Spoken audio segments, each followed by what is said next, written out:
Hey guys, this is Josh Peak of The Josh Peak Show. You can find me at www.joshpeak.com or on iTunes or Spotify.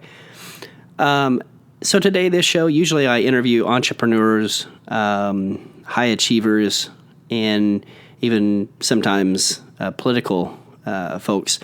But today, I'm going to have a few of these where I'm just going to talk about, I get questions from my audience, whether it be my email list or social media or questions, comments on my podcast. So I got a question and also a tool that I use for my podcast that I've been asked about. Two things.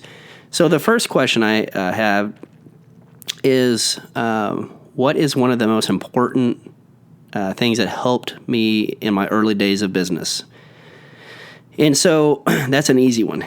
I thought about it, and the first thing that came to my mind, when I always wanted to be a businessman. And from the early days, I remember what really, started my path, I guess, or my vision or want to of business is when I watched Ross Perot as a kid debate, and he had these graphs and charts, and he showed what he was going to do and how he was going to do it. And then I started studying him on how he became a successful businessman, and I thought, okay, I want to be a businessman. I want to own my own business. Don't know what, but I always wanted to, and I loved marketing.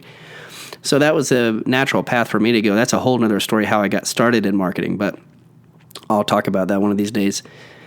But so one of my, most important lessons I learned early was when I was 21 years old, I got involved in network marketing. I was working for a company as a management trainee of a very successful company here in Tulsa, Oklahoma. And I got introduced to a guy, a mentor, my first major mentor, and he showed me, the ropes and how to be successful in network marketing as, the more traditional way. But I was also studying a lot of internet marketers at the time. Now, this was back in 2001, so the internet was just taking off, right? And I'm watching guys sell courses and training and coaching tools, all these things, right? And so I'm watching both sides, and both sides really don't have a lot of respect for each other. The network marketing community at that time didn't like the internet marketing. The internet marketers didn't like network marketers because the network marketing companies wouldn't allow them to really use internet marketing. So anyways, I had a friend of mine. I didn't have a big sphere of influence. I'm 21 years old, right?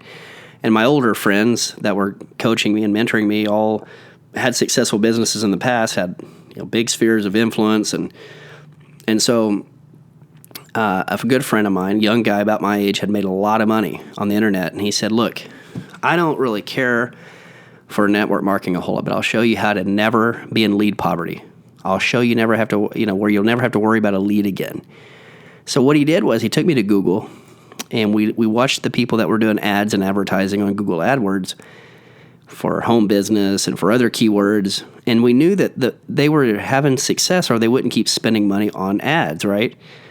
So we'd take their domains, do a lookup like on whois.sc, like do a domain lookup, who owned it, and I would cold call these business owners. And okay, so what you had to realize, these business owners, obviously were successful. And what I found out, most of them were top earners in their companies. They were doing internet marketing, but they weren't teaching their people how to do it.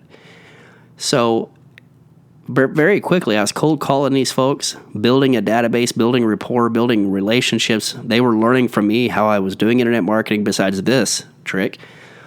And so I built real quick relationships and influence. And over the years, those relationships strengthened.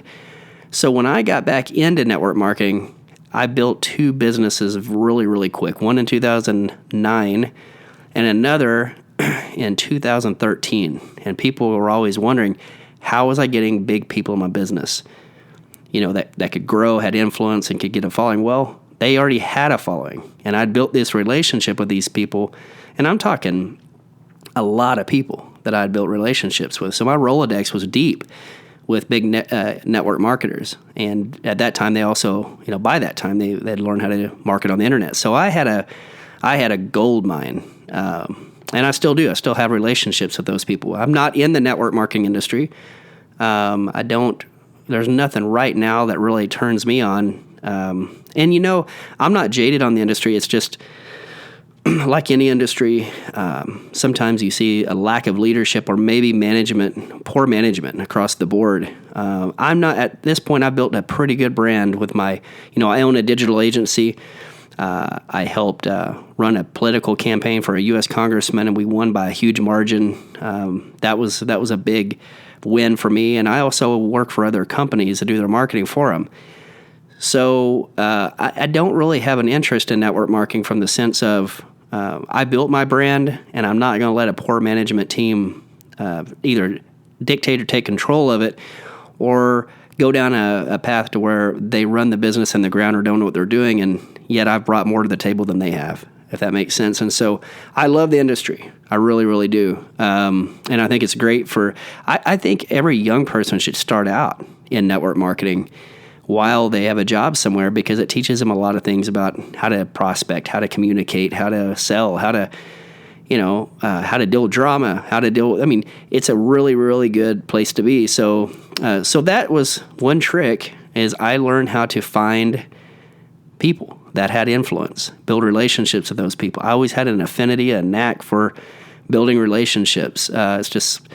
And maybe positioning myself as somebody, who knew what I was doing, and I did at that time. I knew what I was doing. I knew what I wanted to do, and I knew exactly why I was calling. And so that was one trick that I really helped me early on as a business person. A tool that I use that I definitely couldn't live without. I have a lot of them for my business, but one of them comes to mind is a list builder, or if you're going to have a newsletter or email following, which you better have in business. If you don't have one, you're in trouble. You have to have it.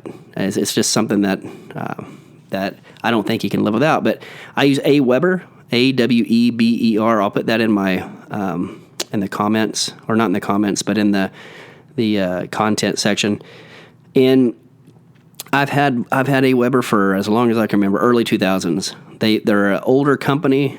They used to be vanilla. They've really, to me, have got on board with social media, and their job was deliverability, and they always did a good job, and so that's why I stayed with them. And now a lot of people like Infusionsoft or MailChimp or other companies, and that's great. But for me, I like Aweber. It's always worked good for my business.